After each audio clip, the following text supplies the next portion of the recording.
Assalamualaikum warahmatullahi wabarakatuh. Alhamdulillah rabbil alamin wal aqibatu lil muttaqin wassalatu wassalam ala rasulih al-karim. Amma ba'du. Allahumma bika asbahna wa bika amsayna wa bika nahya wa bika namutu wa ilaika an-nusyur.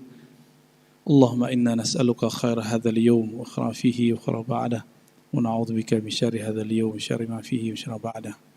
Bismillahilladzi la yadurru ma'a ismihi syai'un fil ardi wala fis samaa'i was samiul alim. Wala haula wala quwwata illa billahil aliyil azim. Baik Bapak Ibu, insyaallah pagi ini saya membawa kitab yang sangat tua secara umur tapi cetakannya masih baru. Judulnya Al-Fiqhul Akbar. Mungkin sudah ada ustadz yang ngaji itu di sini? Belum ya? Al-Fiqhul Akbar Abu Hanifah. Belum ya. Ini adalah kitab akidah tertua yang pernah saya tahu. Nomor 2 tertua yang sudah dicetak atau dibagikan dan dibaca itu akidah Thahawiyah. Dan akidah Thahawiyah sudah saya terjemahkan.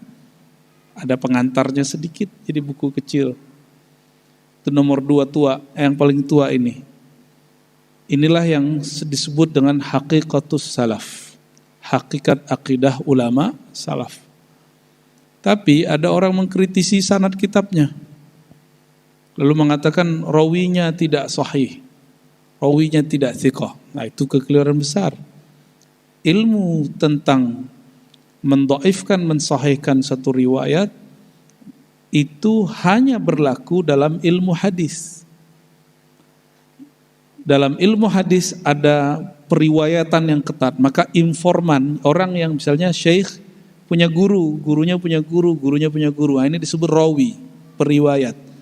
Periwayatnya ini kita baru ukur secara ilmu hadis jika orangnya meriwayatkan ilmu hadis. Maka jadilah Sahih Bukhari, Sahih Muslim. Tapi apabila itu berkaitan dengan selain hadis, kita tidak tasyaddud, tidak melakukan hal yang ketat seperti menyeleksi hadis. Karena kalau begitu, jangankan perawi kitab ini, si imam kitab ini itu dikritik oleh kelompok-kelompok yang hari ini mengaku akidahnya salaf. Imam Abu Hanifah itu dianggap sesat oleh mereka. Jadi saya sudah cek kitab-kitab mereka, mereka tidak menyebutkan Imam Abu Hanifah sebagai imam Ahlus Sunnah. Kecuali yang taqiyah. Jadi taqiyah itu tidak hanya Syiah. Tahu taqiyah? Pura-pura. Ya, seakan-akan dia sama dengan orang yang di depannya. Nah, ini jadi problem kita hari ini. Taqiyah itu tidak hanya ada di kelompok Rafidhah, tapi juga ada di kelompok-kelompok yang mungkin mereka masih minoritas dan ingin mengambil hati orang yang mayoritas. Sayangnya kita yang mayoritas diam. Kita tidak mesti melakukan kekerasan, tapi kita harus membangun beragama dengan rasio yang sahih, dengan akal yang benar, kolbu yang bening. Gak cukup akal. Kalau akal doang yang oke, orangnya suka debat. Harus kolbu yang bening, sehingga akhlaknya terpuji. Orang sudah banyak hari ini yang pintar, bergelar LC, SAG, MA, doktor. Tapi jika dia tidak punya kolbu yang bening, yang gak pantas dia omongkan, tidak pantas dia kritik. Nah, ini yang terjadi dulu pada imam-imam kita yang mereka sudah tobat. Ya. Imam Abu Hanifah ini tidak dianggap imam Ahlus Sunnah oleh mereka. Padahal Imam Abu Hanifah ini adalah mazhab pertama yang kita dengar. Ya, masih ingat? Awal saya ngaji dulu masih ingat gak? Ada 4 mazhab ulama salafus saleh. Apa arti salaf? Ulama awal sampai abad ketiga. Imam yang pertama yang kita dengar adalah Abu Hanifah. Nama kecilnya Nu'man bin Bashir. Beliau bertemu dengan Anas bin Malik. Anas bin Malik adalah murid Rasulullah sallallahu alaihi wasallam. Maka jarak antara beliau dan Rasulullah cuma 1 orang. Tapi beliau berguru kepada imam-imam yang lain. Imam Muhammad ibn Salamah, ya. Imam Hammad, ada 3 Hammad. Nah, ada Hammad yang mencaci maki Abu Hanifah. Namanya Hammad bin Zaid. Hammad ibn Zaid. Abu Hanifah berada di satu kota namanya Kufah. Kufah ini di Irak.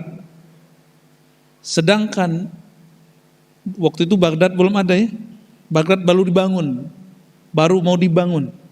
Baru sedang dipugar-pugar ya seperti sekarang IKN di Kalimantan. Jadi belum ada wujudnya. Baru dipugar oleh Khalifah Al-Abbasiyah. Karena beliau hidup di awal Abbasiyah. Imam Abu Hanifah lahir sebelum abad kedua, ya, dan wafatnya disepakati beliau wafat tahun 150 Hijriah, itu sepakat.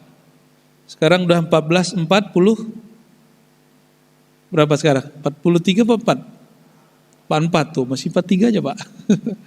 1444, jaraknya sangat jauh. Ini lebih tua daripada Imam Malik, Imam Syafi'i, Imam Bukhari, Imam Muslim, itu generasi lebih belakang lagi. Meninggal Abu Hanifah, lahir di tahun itu Imam Syafi'i. Terbayang tuanya Abu Hanifah? Ya. Maka kalau disebut salaf siapa? Ya Abu Hanifah. Ya. Dan Imam Abu Hanifah, ulama mencatat ada 4.000 gurunya. Antum udah berapa punya guru? Channel YouTube sih banyak ya. Guru, beneran guru Pak. Dengerin hadis, duduk kepada masyaikh, rihlah datang. Jarang sekali. Ya. Nah, Imam Abu Hanifah ini adabnya sangat tinggi. Saya pernah mengisahkan ini di beberapa tempat. Imam Abu Hanifah ketika dia istirahat, kakinya selonjoran. Dia ingat, di arah selonjoran kakinya, ditarik lurus, itu rumah gurunya Imam Hammad. Bukan Hammad bin Zaid yang mengkritik dia, tapi Hammad yang jadi guru dia. Lalu kakinya langsung bersila seperti biasa, lalu dia mengarahkan kepada yang lain, baru kakinya diluruskan, selonjoran. Ditanya oleh keluarganya, "Ya Abu Hanifah, wahai Abu Hanifah, kenapa engkau kemudian tidak berani mengarahkan kakimu ke arah tertentu?" Apa jawaban beliau? "Di arah tersebut ada rumah guruku." Ini adab Abu Hanifah. Antum punya adab begitu enggak? Ya, kecil hati dikit, tersinggung dikit sama guru, sedih dikit sama guru, ngomongin guru di belakang. Ya, gimana mau dapat berkah hidup? Gimana ilmunya mau dapat? Ya. Ujian berguru itu ujian menghilangkan ego. Ikutin pola gurunya. Bukan malah menjadi juri. Nah, banyak orang gagal dalam berguru sehingga keilmuannya tidak diberkahi Allah karena dia telah menjadi juri terhadap gurunya. Juri itu lebih baik atau kurang baik? Lebih pintar kan juri? Lebih pintar. Kata Imam Muhammad Amin Al-Qurdi, Syekh Muhammad Amin Al-Qurdi, apabila seorang murid berani menilai guru-gurunya seakan-akan dia lebih tinggi dari makom dan ilmu gurunya, itulah aswa'ul adab, adab-adab paling buruk yang ada di zaman ini. Ya. Ini hati-hati ini antum, hati-hati beneran. Ya. Membicarakan guru di belakang sama kayak membicarakannya di depan. Memuji guru di belakang sama dengan mujinya di belakang. Menghormati guru di tempat yang dia tidak lihat sama dengan menghormati dari depan. Inilah yang disebut rabithah ruhiyah yang paling kuat, qawiyah, ikatan batin yang paling kuat. Ya. Gimana? Udah punya guru yang begitu belum kita? Di depannya kita beradab, di belakangnya kita beradab. Udah punya belum?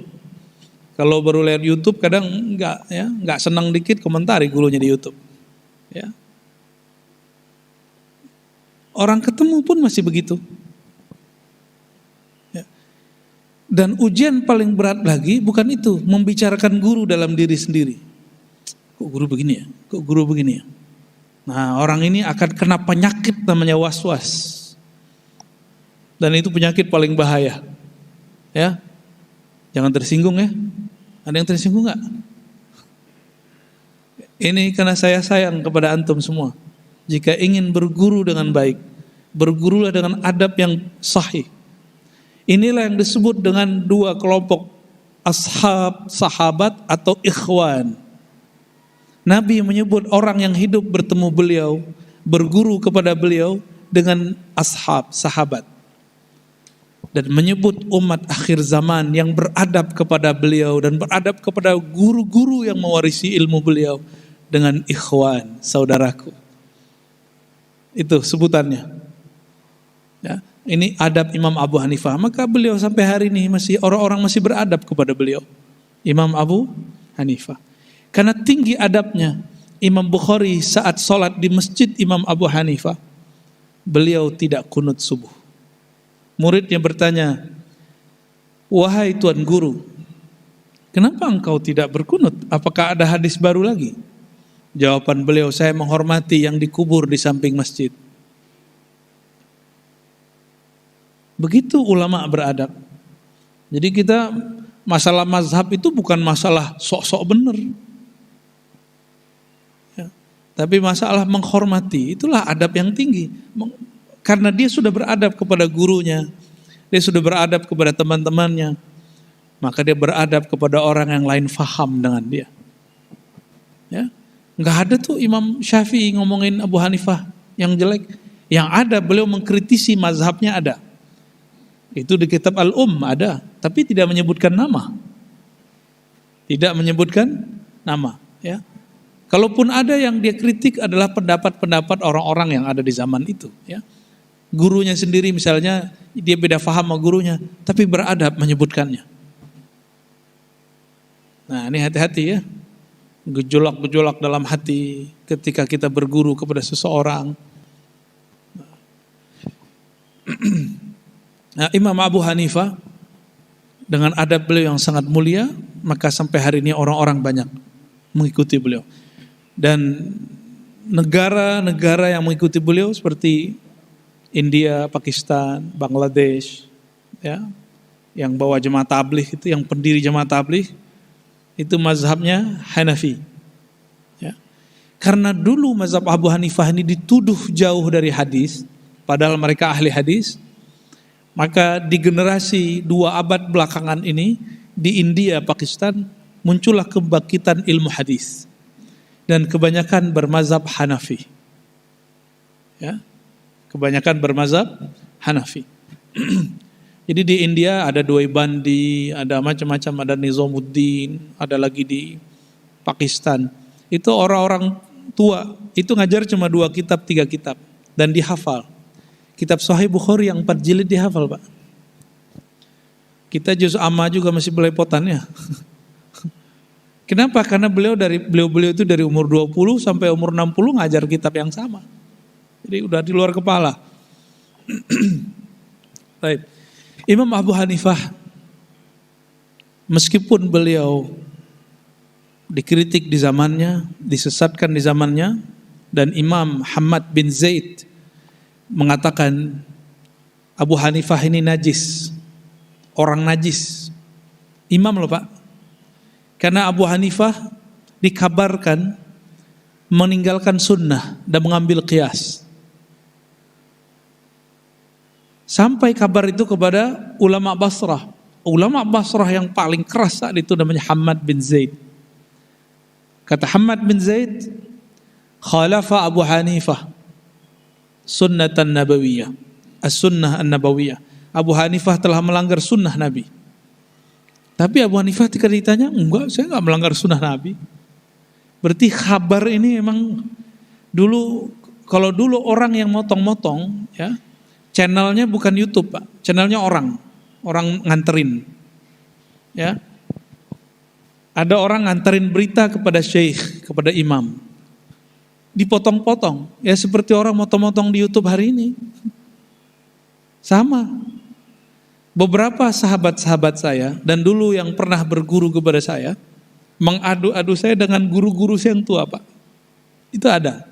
Saya mikir ini apa fenomena baru? Ternyata enggak, fenomena lama. Ya. Dibawalah berita Ar-Razi sesat. Dia mengatakan ABCD. Ternyata orang ini cuma dengar dari YouTube. Disampaikan kepada Syekh Fulan. Syekh Fulan enggak mengerti YouTube. Oh begitu ya? Sesat dia sudah ya.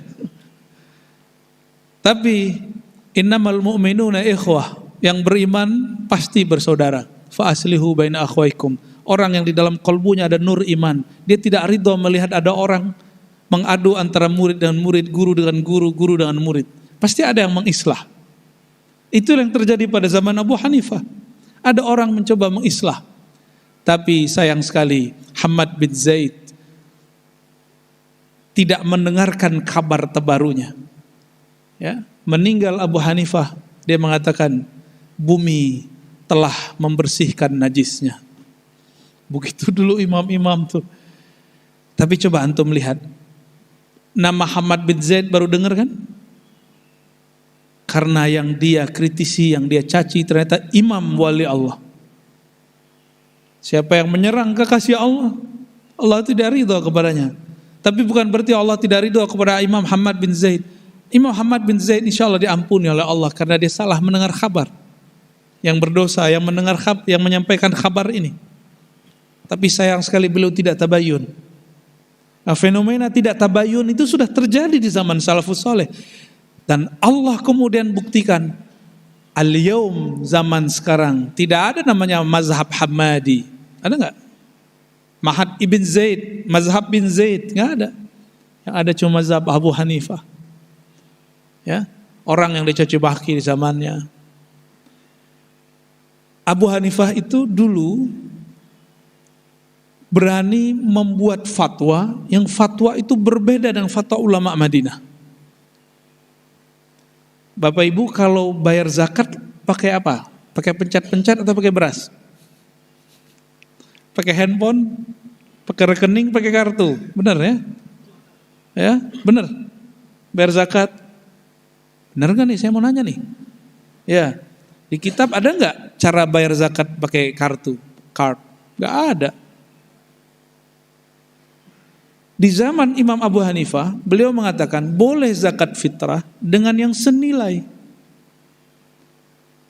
Dengan yang senilai, baik itu uang kah atau benda yang senilai dengan itu. Perkataan beliau ini digorenglah di zaman itu. Dianggap Abu Hanifah melanggar sunnah Nabi. Nabi mengatakan zakat fitr, zakat makan. Gandum atau kurma. Kok Abu Hanifah mengatakan yang senilai dengan gandum dan kurma? Baru di abad 20, bukan abad 20 ya Masehi, yang Hijriahnya. Abad ke-15 Hijriah, kalam Abu Hanifah, yuqbal bila niza'. Baru diterima semua orang apapun mazhabnya tanpa terkecuali. Hatta yang mengatakan sesat Abu Hanifah itu kalau dia zakat pakai aplikasi. Yang penting senilai. Yang penting senilai. Di zaman itu beliau mengatakan hal yang baru dianggap sesat. Ya, masih ingat kalau di kampung-kampung kalau zakat fitrah pakai duit? Apa kata Kiai? Kamu beli dulu beras cepat samping saya nih. Akhir beli beras. Pak Kiai beli beras, beli dah ya. Pak Kiai saya mau zakat, bolak-balik ya. Simbol. Ingin mempertahankan fikih boleh, tapi tidak boleh tertutup. Otak kita harus kebuka terus karena zaman berubah terus. Yang penting tujuannya sampai, caranya boleh berlainan. Kita boleh tanya, orang hari ini pilih duit atau pilih beras? Tuh kan mata duitan. Ini contoh. Imam Abu Hanifah dicaci maki karena beliau menerima yang disebut analog atau qiyas. Ya. Baik. Ini kitabnya berjudul Al-Fiqhul Akbar. Al-Fiqhul Akbar, fikih besar. Kalau dengar fikih maknanya apa? Salah. Hukum. Ternyata dulu kata fikih tidak hanya berkaitan dengan hukum. Imam Abu Hanifah membagi fikih menjadi dua. Fiqhul ahkam itu yang minor, kecil. Ada fiqhuddin, memahami agama secara total. Disebutkan dalam kitab Al-Fiqhul Absat. Jadi ada lagi kitab keduanya, Al-Fiqhul Absat, fikih menengah. Ada besar, menengah. Tapi menengah kitabnya lebih tebal. Apa maksudnya? Di dalam hadis Nabi SAW mengatakan, hadis Imam Bukhari, Imam Tirmizi dan imam-imam yang lainnya, "May yuridillahu bihi khairan yufaqqihhu fid-din." Siapa yang Allah inginkan keberkahan hidupnya dunia akhirat, maka Allah mudahkan dia memahami ad-din, agama. Ad-din di situ ada perkara hukum zahir, ada hukum batin. Hukum zahir jadi hukum fikih, ilmu mazhab. Hukum batin jadi tasawuf, dan hukum akli, hukum qalbi menjadi ilmu akidah. Ini menjadi ilmu akidah, ya. Maka jika disebut semuanya di antara fikih ini mana yang paling besar, maka adalah fikih memahami akidah. Maka beliau sebut kitabnya Al-Fiqhul fikih besar. Kalau fikih kecil berkaitan dengan batal wudu, syarat rukun wudu, itu fikih kecil. Kalau fikih besar, mengenal Allah, yang membatalkan iman kepada Allah. Nah, ini perbedaannya. Ini istilah lama. Ini istilah lama, ya. Nah, sekarang kita masuk ke muqaddimah kitab. Qala al-Imam al-A'zam bisanadina al-muttasilai, qala al-Imam al-A'zam wal Hamam al-Afkham al-aqdam qudwatul anam, ya, wal Himam al-Afkham wal al-aqdam qudwatul anam wa imamuz zaman Abu Hanifah An-Nu'man bin Thabit al-Kufi. Kalau kita buka kitab-kitab, kebanyakan beliau dikasih gelar Al-Imam Al-A'zam. Apa artinya? Imam yang agung, ya. Abu Hanifah nama kecilnya An-Nu'man bin Thabit al-Kufi, Kufah. Saya cerita sedikit sebelum masuk kitab, apa itu kota Kufah. Kufah dulu kota tua yang di zaman Sayyidina Ali karamallahu wajhah, dikirim seorang sahabat namanya Abu Musa al-Ash'ari, salah satu hafiz di zaman Rasulullah sallallahu alaihi wasallam, disebut Daudnya umat Muhammad. Siapa namanya? Abu Musa al-Ash'ari. Sahabat Nabi Sayyidina Abu Musa al-Ash'ari ini jadi gubernur di sana, mengajar di sana, jadi imam di sana. Jadi dulu gubernur plus imam. Dulu gubernur plus imam. Imam Abu Hanifah lahir di kota itu. Tapi Kufah di zaman Sayyidina Ali, setelah kota itu dibangun, beliau pindahkan ibu kota Madinah kepada Kufah. Jadi pemindahan ibu kota tidak hanya terjadi di zaman kita, tapi terjadi di zaman Sayyidina Ali. Sayyidina Ali memindahkan dari Madinah. Kenapa? Karena beliau melihat banyak hal. Pertama, basisnya banyak di Kufah. Yang kedua, di Madinah banyak sahabat-sahabat yang beliau barangkali sungkan kepada mereka, ya. Untuk membicarakan politik, Sayyidina Ali merasa tidak pantas, karena beliau telah melihat politik-politik itu kotor, ya. Hatta Sayyidina Utsman terbunuh. Lalu Sayyidina Ali dituduh membunuh Utsman. Siapa yang menuduh? Sahabat-sahabat juga. Sampai kemudian terang benderang beliau tidak terbukti membunuh. Sayyidatuna Aisyah sempat berperang dengan Sayyidina Ali. Bayangkan, sahabat dijamin masuk surga, sahabat istri Rasulullah perang. Antum bisa bayangkan dunia pusingnya zaman itu, ya. Sakit pala kita kalau mikirin zaman itu. Dan kita beruntung gak hidup di zaman itu. Maka jangan berangan-angan semoga saya hidup di zaman ini, zaman itu. Zaman yang kita hidupi sekarang, ini zaman yang terbaik untuk kita. Ya. Kalau antum dulu zaman Sayyidina Ali mungkin jadi khawarij. Karena cuma beda coblosan aja udah beda iman. Ya.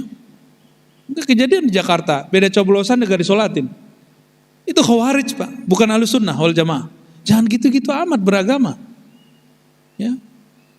Sekarang baru pada sadar. Ya. Gitu kita dibodohin sama politisi. Gak mau. Islam tidak pernah menganggap politik terpisah dari agamanya. Tetapi jangan mau politik aduk-aduk kita. Agama yang ngatur politik, jangan politik ngatur agama. Maksudnya apa? Jangan sampai perbedaan politik membuat agama kita amburadul. Sayyidina Ali melihat potensi itu besar, maka beliau keluar dari Madinah dan tinggal di Kufah. Gitu. Dari Kufah lah beliau memimpin. Tapi keluarganya Sayyidina Al-Hasan, Sayyidina Al-Husain masih di Madinah. Bolak-balik. Ketika Sayyidina Ali mengalah daripada Sayyidina Muawiyah, maka muncullah simpatisan. Dulu puja-puja Sayyidina Ali. Ali babul ilmi, pintunya ilmu. Ketika lain posisi politiknya dengan mereka mengatakan kafara Ali. Ali kafir. Ya. Guru saya ketua Jatman di salah satu tempat. Dia cenderung ke partai A. Yang anak muda, murid-muridnya, jamaahnya cenderung ke partai B. Langsung digugat dan buat Jatman baru. Jam'iyah Thariqah Mu'tabarah baru. Jadi Pak, katanya bertoriko, bertasawuf, katanya ahlus sunnah. Mana adabnya? Dan itu bukan di satu kota, di beberapa kota. Ya, kejadian itu. Berarti kita masih mengaku ahlus sunnah, tapi kita telah dikhawarijkan secara akhlak dalam bab politik. Ini yang kita ulang-ulang terus karena sudah mau dekat 2023, 2024. Saya ingin teman-teman, sahabat-sahabat saya ini yang hadir, baik ataupun yang mendengar, beragama, berpolitik dengan waras dan hati nurani yang bening. Jangan ulangi kesalahan yang lama. Ya. Mau ngulang lagi Pak? Kalau ada murid kurang ajar sama gurunya, su'ul khotimah apa husnul khotimah ntar? Antum jawabnya sendiri ya. Nah, Imam Abu Hanifah lahir di kota yang penuh konflik itu. Orang-orang yang mengaku dia simpatisan Sayyidina Ali datang ke Madinah, datangin Sayyidina Al-Hasan. Sayyidina Al-Hasan membaca ini bahaya. Bahaya kenapa? Ada provokator ingin mengadu kami dengan Muawiyah. Maka Sayyidina Al-Hasan cepat-cepat datang ke rumah Husain. Tadi dalam rumah Sayyidina Husain lagi ngobrol dengan provokator itu. Akhirnya orang itu diusir. Abang sama adek kan boleh-boleh aja ya. Bongkar rumahnya langsung. Kita pindah ke Mekah. Sampai di Mekah. Meninggal Sayyidina Al-Hasan. Ada riwayat beliau diracuni. Ada riwayat karena beliau sudah sepuh. Wallahu a'lam bishawab. Ya. Meninggal Sayyidina Al-Hasan, tidak ada lagi yang menahan Sayyidina Al-Husain. Sayyidina Al-Husain pun tidak tahan dengan pola pemerintahan di zaman Yazid bin Muawiyah. Beliau masih menghargai Muawiyah. Muawiyah meninggal, tadinya kekhalifahan menjadi monarki. Maka khilafah Umayyah itu bukanlah khilafah murni. Karena khilafah murni hanya khalifah Rasyidin. Ya. Tapi monarki dari ayah turun ke anak. Maka Sayyidina Al-Husain didatangi lagi oleh orang Kufah. Biasa ya. Kalau enggak antum siapa lagi Beb? Kan gitu kalau sekarang ya. Kalau bukan antum siapa lagi ya? Kalau enggak antum siapa lagi? Kalimat-kalimat itu digunakan dari masa ke masa untuk dimanfaatkan oleh mereka mengambil hati para pembesar-pembesar. Sayyidina Al-Husain kemudian berpikir, iya juga ya. Maka dibawalah keluarganya keluar dari kota Mekah, berangkat ke Irak, ke Kufah. Sampai di padang Karbala, Tiba-tiba Yazid bin Muawiyah instruksikan bin Ziyad. Bin Ziyad nih gubernur. Bin Ziyad kirim panglima yang tidak mengenal keagungan Sayyidina Al-Husain. Disitulah Sayyidina Al-Husain dipancung. Kepalanya dan badannya terpisah. Darahnya berserakan di padang Karbala. Itulah sebabnya kelompok-kelompok fanatis Sayyidina Al-Husain, mereka menganggap tanah Karbala ini disucikan. Ya. Maka mereka buat, ya. Saya pernah dikasih orang Pak itu. Batu itu, ya. Batu Karbala, bukan batu ya. Ya, sebagai oleh-oleh sih enggak ada masalah ya kan. Yang penting saya enggak pakai sholat di jidat saya udah. Ya. Ada yang ngasih, ya. Dan saya sering lihat waktu kita sholat di beberapa tempat di luar negeri, itu mereka sholat begitu. Kepalanya dibawa ke Mesir, badannya dikubur di Karbala. Tepat tanggal 10 Muharram bulan lalu. Ya, makanya 10 Muharram itu menjadi hari ratapannya kelompok-kelompok Rafidhah. Kita cinta Sayyidina Al-Husain, tapi kita tidak perlu meratapinya, dan beliau juga tidak mau diratapi. Cukup perjuangannya kita lanjutkan. Anak-anaknya dibunuh, istri-istrinya dibunuh, saudara-saudaranya dibunuh, kecuali satu yang selamat, Ali bin Husain, yang ahli sujud, ahli ibadah, bernama Ali Zainal Abidin. Dari beliaulah kemudian berkembang yang kita sebut hari ini habaib. Maka semua habib zuriat Sayyidina Ali, Zainal Abidin bin Husain bin Ali. Paham ya? Jadi nggak boleh ngaku habib antum cuma karena pakai jubah sama jenggot panjang sama hidung mancung. Ya, banyak habib mukanya biasa. Ya, mungkin dia menikah dulu dengan kakek moyangnya, menikah dengan orang Sunda, ya kan? Ya, hidungnya tadi maju ke depan jadi standar, ya. Yang kalau hidung orang Arab itu sendiri gede-gede. Kalau hidung orang kita, ya beginilah. Kayak antum itulah kayak aneh lah. Nggak terlalu gede, nggak terlalu kecil juga ya.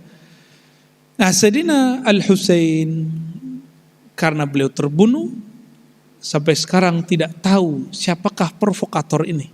Provokator ini bersumber dari kota Kufah. Meninggal Sayyidina Husain, di Kufah terjadi gejolak. Saat itulah berkembang berita-berita palsu. Itulah awal sudur wa zuhur hadis al-maudu'at.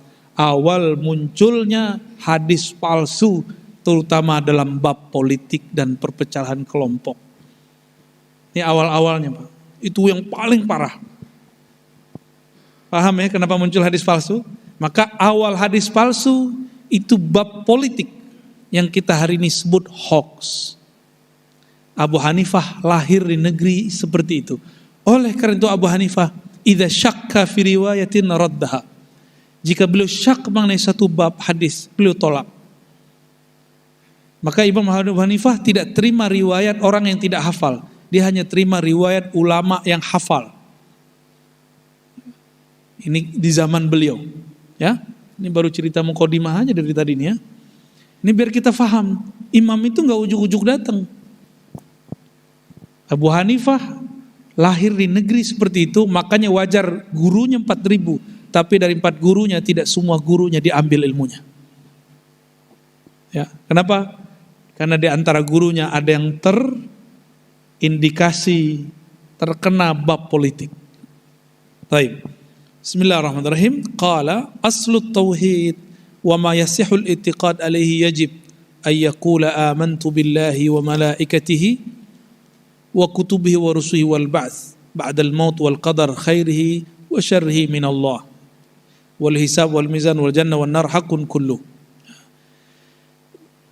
Asal tauhid, ilmu tauhid itu mudah, enggak ribet.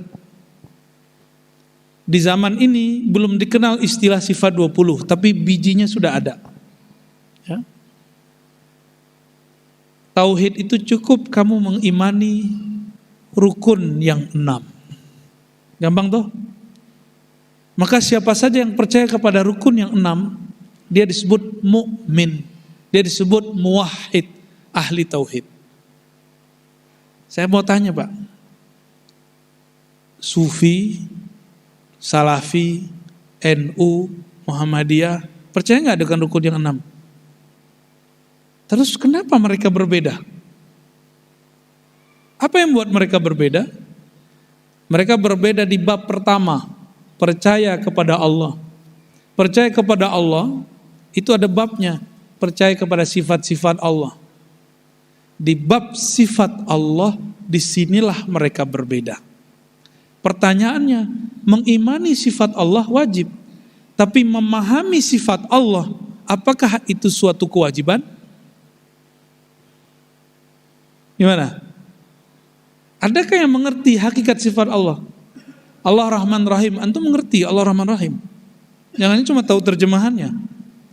Yang mengerti Rahman Rahim pada hakikatnya cuma Allah itu sendiri. Lalu Rasulullah, sehingga Rasulullah dapat gelar Ar-Rahim, Ar-Rahim. Kita nggak betul-betul paham tentang hakikat sifat Allah. Maka sifat Allah itu pada dasarnya cukup diimani. Apa kata beliau? Tauhid itu tidak mesti kamu faham mendalam.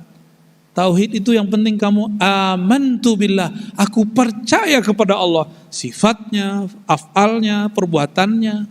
Cukup. Karena di zaman salafus soleh terjadi perdebatan yang panjang. Perdebatan kiri kanan macam. Maka perlulah dirumuskan sifat-sifat Allah. Dirumuskan kemudian sifat 20, sifat salbiyah. Jadi itu dirumuskan supaya apa? Karena sudah banyak orang bingung tentang sifat Allah. Tadi saya ulangi, yang wajib itu mengimani sifat Allah atau mengetahui, memahami hakikat sifat Allah. Mengimani. Berarti iman kepada sifat Allah, percaya kepada sifat Allah itu wajib, itu pokok. Kemampuan kita memahami sifat Allah itu disebut cabang. Paham? Disinilah perdebatan semua kelompok. Ya, silakan dibuat panah-panahnya di kepalanya. Ada panah pertama, mengimani sifat Allah. Yang kedua, memahami sifat Allah. Berarti ada dua kotak. Di mana orang banyak berbeda. Di kotak kedua, yaitu memahami sifat Allah. Contoh, summa stawa 'alal 'arsy, lalu Allah istawa terhadap arsy-Nya. Oke? Istawa terhadap arsy-Nya. Apa arti istawa? Bersemayam, duduk. Ada 15 makna istawa. Kita tidak perlu memahami semuanya, cukup katakan istawa fi'il Allah terhadap aras, cukup. Kita tidak mesti paham maknanya. Inilah yang disebut akidah ahlus sunnah. Lalu kapan muncul pemaknaan terhadap istawa? Pemaknaan terhadap istawa ketika muncul kelompok disebut mujassimah. Nama imamnya, ada imamnya loh Pak, Muhammad bin Karram, tapi tidak disebut ini kelompok Muhammadiyah, walaupun nama imamnya Muhammad bin Karram. Kelompok ini menyimpang, disebut Karramiyah. Apa kata dia? Allah punya wajah. Wajahnya ya ada matanya. Ya, bahkan dia dan temannya, ada namanya Hisham al-Jawaliqi. Ya. Dia orang berdua ini mengatakan Allah itu punya suatu anggota atau seluruh anggota yang dipunya manusia kecuali farad, kecuali kemaluan. Apa maksud dia memahami ini? Jadi ternyata ketika sudah berjarak waktu dari zaman Rasulullah sallallahu alaihi wasallam, ayat yang menyebutkan Allah kata istawa, tangan, mata, dibayangkan oleh orang-orang zaman itu mata begini, tuh matanya gede. Mereka membayangkan fisik, tapi fisiknya beda dengan fisik antum. Antum fisiknya kecil, Allah gede. Kelompok ini disebut Mujassimah. Apa nama kelompoknya? Mujassimah. Apa arti Mujassimah? Kelompok yang membendakan, memfisikkan Allah Subhanahu wa taala. Nama imamnya siapa? Muhammad bin Karram, disebut Karramiyah. Wafatnya 255 Hijriah, setahun sebelum Imam Bukhari wafat. Imam Bukhari wafat 256, dia 255. Jadi itu salaf juga, tapi bukan soleh. Ya, kayak kita nggak tahu nih, yang ngaku salaf hari ini, salaf yang ini, salafnya Imam Bukhari, pas salafnya Muhammad bin Karram. Ya, kata Muhammad bin Karram, Allah turun dari aras, dari atas ke bawah, benar-benar dari atas ke bawah. Maka sholat di atas gunung lebih dekat kepada Allah daripada sholat di bawah gunung. Nauzubillah min. Ini namanya kelompok Mujassimah. Ya. Kenapa muncul kelompok begini? Karena dia ingin memahami sifat-sifat Allah. Ini kesalahannya. Ingin mencari-cari makna sifat. Perlu kita ingatkan, sifat Allah tidak perlu dicari-cari maknanya.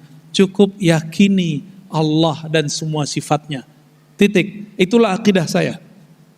Itulah akidah salaf yang saya tahu. Itulah akidah Imam Asy'ari yang saya tahu. Akidah Imam Syafi'i, akidah Abu Hanifah, akidah Imam Malik, akidah Ahmad bin Hanbal, akidah Bukhari, akidah Muslim.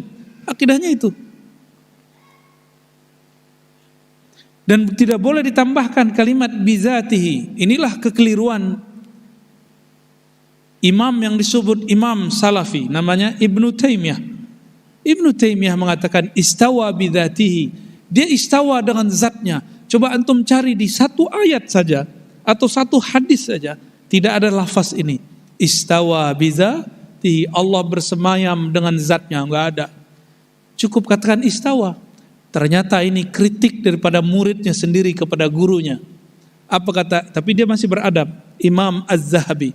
Kata Imam Az-Zahabi, seandainya guruku tidak menambah kalimat zatihi, zatnya, tentu akidah Imam Ibnu Taimiyah itu betul-betul akidah salafus saleh. Itu aja kelirunya, Pak. Ya. Enggak lebih. Karena dia nambahin bizati, maka muncullah pemahaman turunan-turunan yang bermasalah. Ya.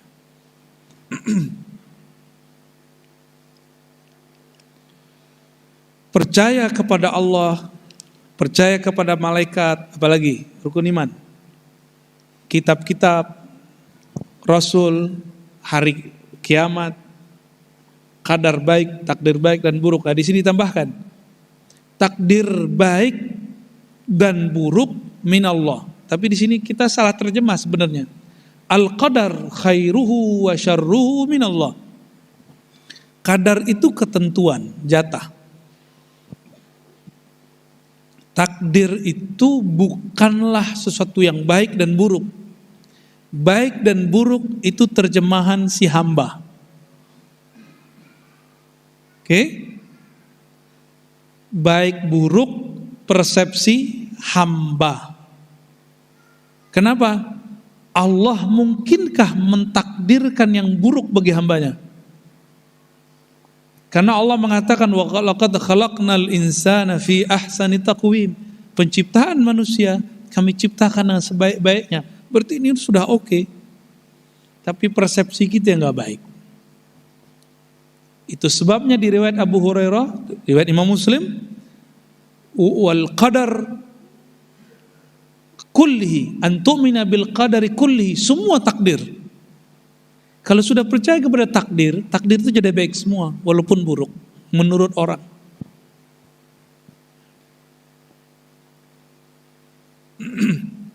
Wal hisab, mizan, ya, jannah, nar, hak kullu. Nah, ini kita sudah paham. Ini disebut rukun iman yang 6. Gampang tuh belajar akidah. Nah, karena sekarang telah muncul orang-orang mengatakan Tuhan di atas, ya, Tuhan duduk di atas aras. Maka belajar sifat 20 perlu untuk menetralkan kembali itu. Jadi ketika muncul kelompok-kelompok tadi kotak yang kedua, masih ingat? Di kota kedua muncul kelompok yang memvisualkan Tuhan. Maka muncullah ulama masuk ke wilayah ini. Mereka kemudian mengobati penyakit memahami agama seperti ini. Muncullah namanya akidah Ahlus Sunnah. Ya. Muncullah Imam Asy'ari, di zaman beliau Imam Abu Hanifah. Ya. Maka di sini kalau semoga nanti ada kajian kitab Subah 20 Ustaz ya. Cari Ustaz gurunya dari luar ya. Saya begini kadang bisa datang, kadang tidak. Terima kasih atas kesabarannya ya. Gimana? Ngebul nggak palanya? Kalau ngaji tasawuf kan kolbunya sejuk ya. Kalau ngaji ini akalnya harus kuat. Dan saya yakin jamaah akalnya kuat. Karena Allah ciptakan kita dengan akal yang kuat. Dari tadi dapat mengikuti? Tuh berarti nggak bodoh tuh. Ya. Ilmu itu berat kalau nggak tahu cara menyampaikannya. Ya. Profesor hebat nggak di kampus? Tapi kalau suruh khutbah orang tidur semua Pak. Assalamualaikum warahmatullahi wabarakatuh. Alhamdulillah. Kata Pak Imam, Bismikallahumma ya wa amun. Imam padahal ya. Karena profesor biasa ngajar datar di kampus. Nah, kita kemudian mencoba melihat ini gimana nih caranya. Biar ilmu di kampus, ilmu di pesantren dihidangkan dengan cara yang dapat dipahami di masjid-masjid. Nih saya mau tanya jujur nih, dapat dipahami dari tadi? Oke, kotak-kotaknya tadi ya. Ya, insya Allah, alhamdulillah saya bersyukur kepada Allah SWT. Ya. Bagian akhir di kitab ini, di muqaddimah kitab ini belum bicara tentang Allah. Wallahu ta'ala wahidun la min tariqil adad, lakin min tariqi annahu la syarikalah. Nah, sekarang kita masuk kepada rukun iman yang pertama. Percaya kepada Allah itu disebut esa, tunggal atau satu. Tapi satunya bukan satu setelah satu, ada duanya. Sebelum satu ada nol, bukan. Itu satu angka. Maka beliau mengatakan, la min tariqil adad. Satu tapi bukan angka, bukan numerik. Maka dalam bahasa lama ada terjemahan paling tepat disebut tunggal. Apa arti tunggal? Satu-satunya, nggak ada nol sebelumnya, nggak ada dua setelahnya. Itu makna tunggal. Tapi tunggal pun dalam pikiran kita masih begitu, masih terbayang satu. Beliau cuma mengatakan begini, yang dimaksud Allah Esa, Allah satu, bukan angka yang kamu bayangkan 0, 1, 2, 3, enggak, hilangkan itu. Apa maksudnya? Maksud yang lain. Keesaan Allah bukanlah sesuatu yang dibayangkan oleh akal. Gitu. Jadi akal kita cukup mengimaninya.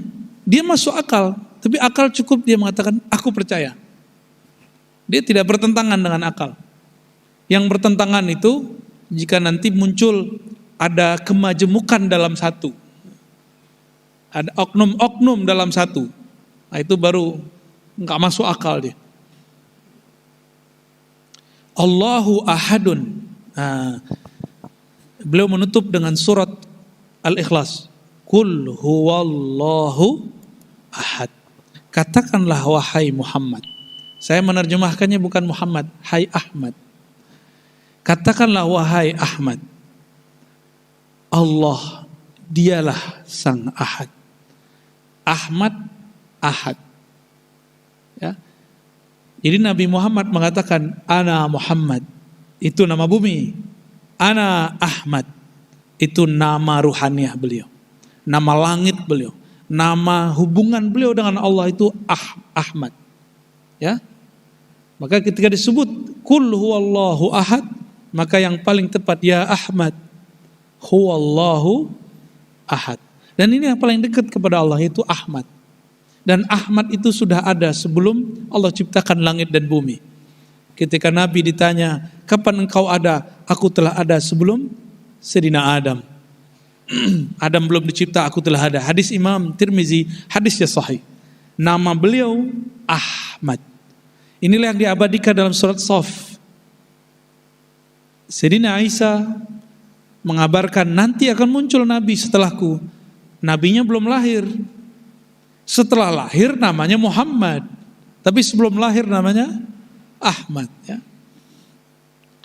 Allahu Ahad, Allahus Samad. Nah, nanti kita syarah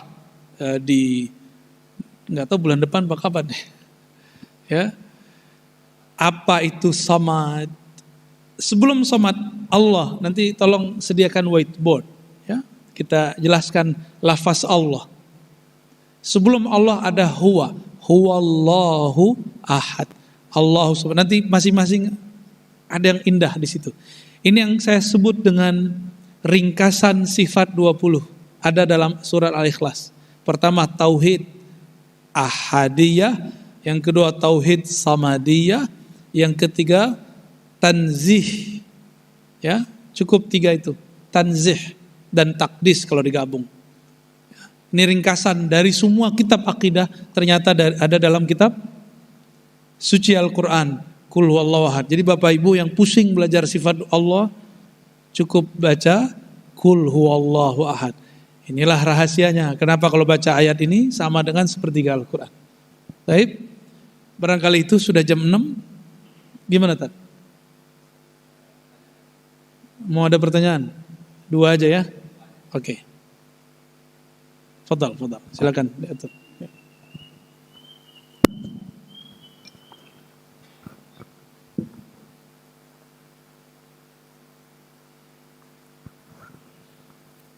Assalamualaikum warahmatullahi wabarakatuh, Ustaz. Bismillahirrahmanirrahim.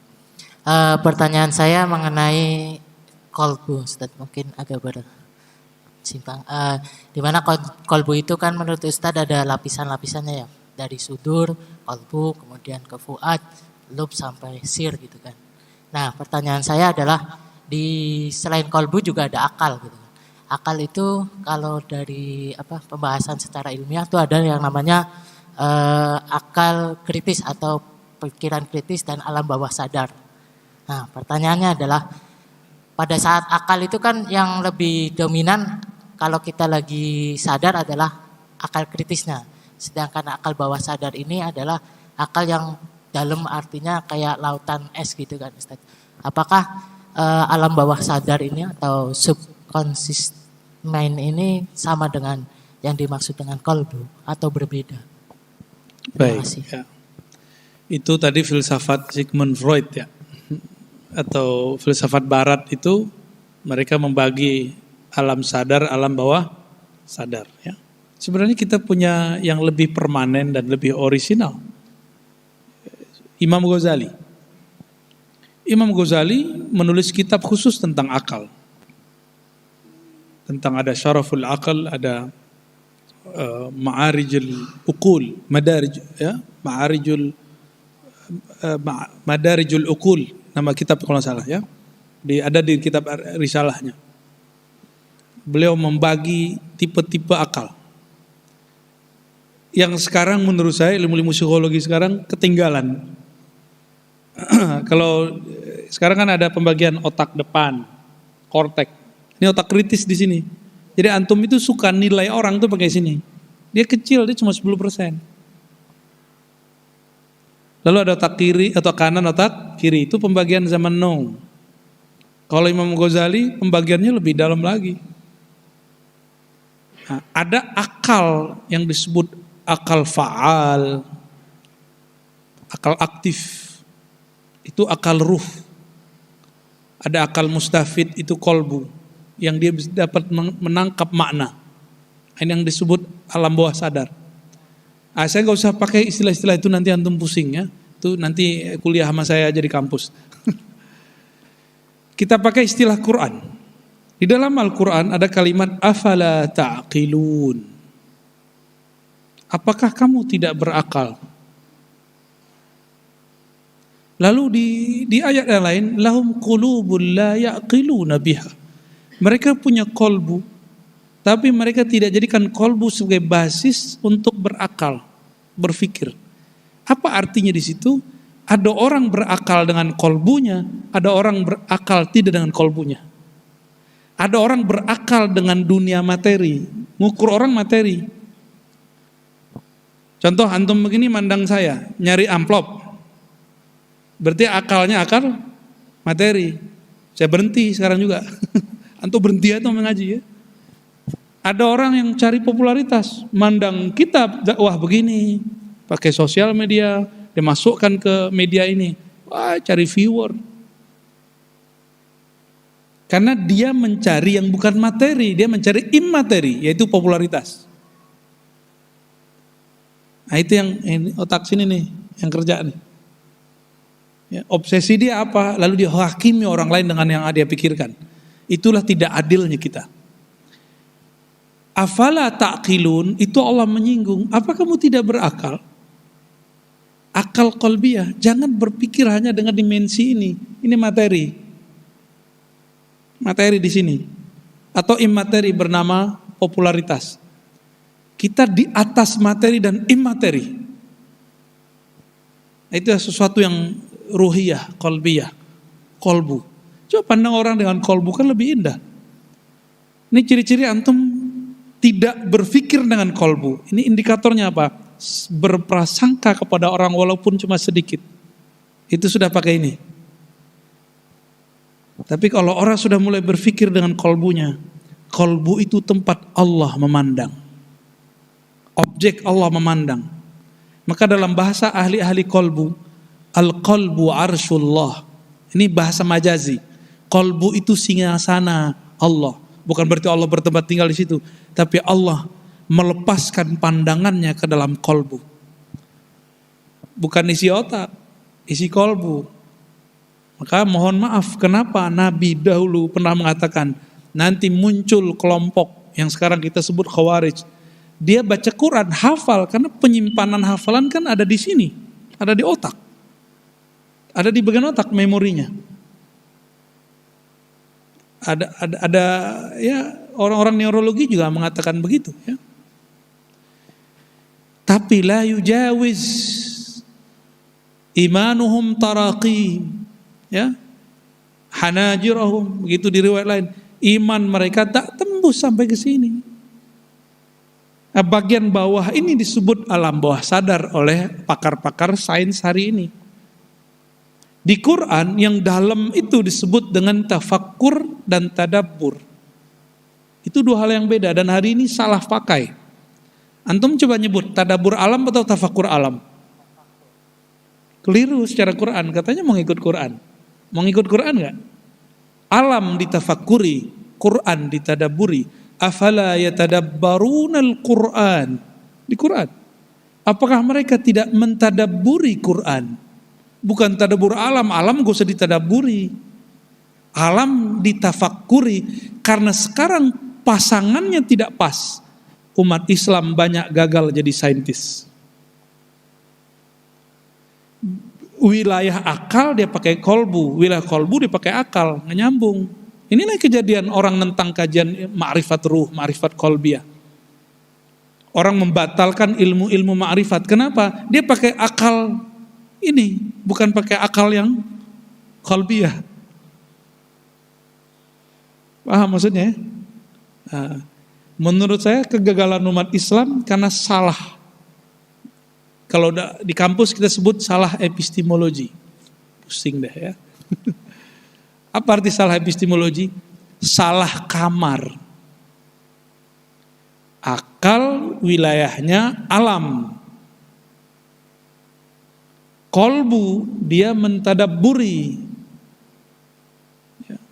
masuknya ke alam ruh, ke alam rasa. Maka tadabbur itu disebut tadabbur bolak-balik.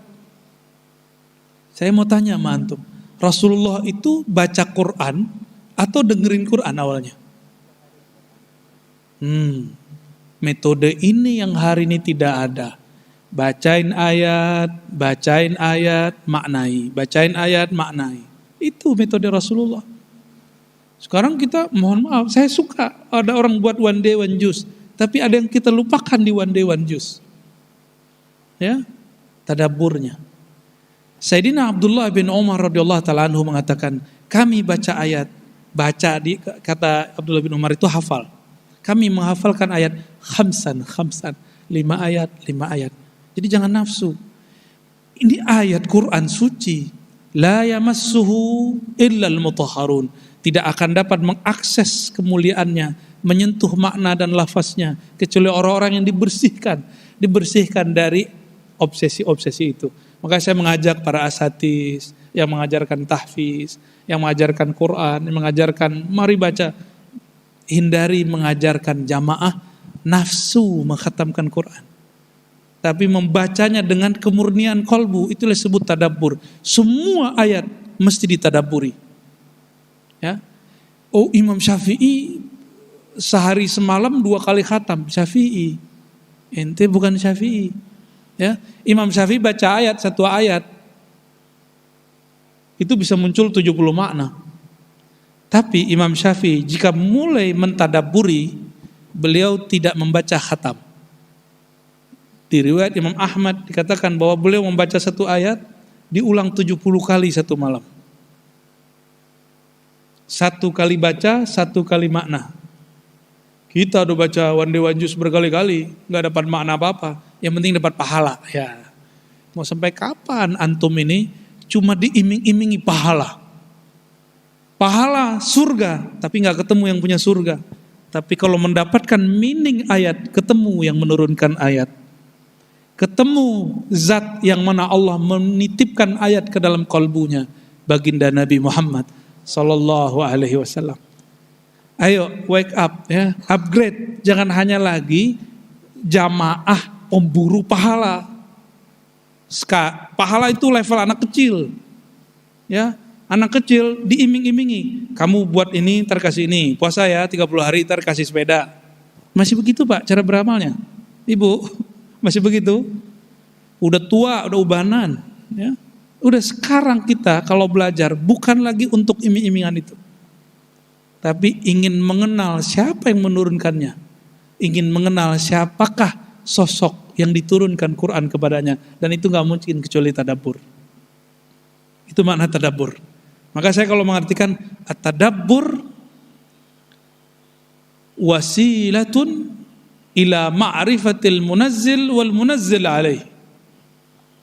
Wal munazzal alaih. Ya. 3. Tadabbur itu ujungnya adalah mengenal Allah yang menurunkan Al-Quran, mengenal Nabi Muhammad yang diturunkan Quran kepadanya, dan mengenal pesan yang diturunkan ke dalam kalbunya. Udah 3 Pak, itu yang disebut tadabbur. Ya, tafakkur apa tafakkur? Tafakkur di Quran misalnya, wa yatafakkaruna fi khalqis samawati wal ard. Mereka mentafakuri penciptaan langit dan bumi. Di sini lahirlah 2 wali. 1 wali tafakkur, membicarakan alam. Dia mengenalkan alam kepada makhluk, lalu membawa makhluk kepada Allah. Yang kedua, ini lebih tinggi lagi. Mereka mengenal Allah dengan Allah itu sendiri. Itulah tadabbur. Itulah tadabbur. Kalau tafakkur mengenal Allah dengan alamnya. Kalau tadabbur mengenal Allah dengan Allah itu sendiri. Allah itu sendiri menurunkan Quran, maka mengenalnya lewat Quran itu mengenal Allah dengannya. Lebih dalam yang mana? Lebih dalam yang kedua, tadabbur, tapi kita memerlukan tafakkur. Kalau ini jalan, akan terjadi kebangkitan umat Islam yang ke berapa kali ini? Saya nggak tahu yang berapa kali, udah lupa gitu udah. Ya. Cukup, khalas ya. Barangkali sudah kita cukupkan dulu. Ini kitab Al-Fiqhul Akbar karya Imam Abu Hanifah. Terakhir mari kita bacakan Al-Fatihah kepada guru-guru kita yang bersanad bersilsilah kepada Imam Abu Hanifah, Imam Abdul Hasan Asy'ari, Maturidi, Imam Malik, Imam Syafi'i, Imam Ahmad bin Hanbal, Bukhari, Muslim, dan para imam-imam Ahlus Sunnah dan para aulia-aulia tis'ah. Allah hazinni wa likulli niyatin salihah wa ila hadratin nabiyina Muhammad sallallahu alaihi wasallam wa ila al-mazkurina asma'uhum. Al-Fatihah. A'udzu billahi minasyaitonir rajim. Bismillahirrahmanirrahim. Malikiddin. Suratul ladzina an'amta 'alaihim ghairil maghdubi 'alaihim waladdallin. Amin. Barangkali itu habis ini ada kajian kitab lagi di Masjid apa namanya? Masjid Raya Cinere jam 8 nanti. Silakan bergabung lagi kalau ada waktu ya. Assalamualaikum warahmatullahi wabarakatuh.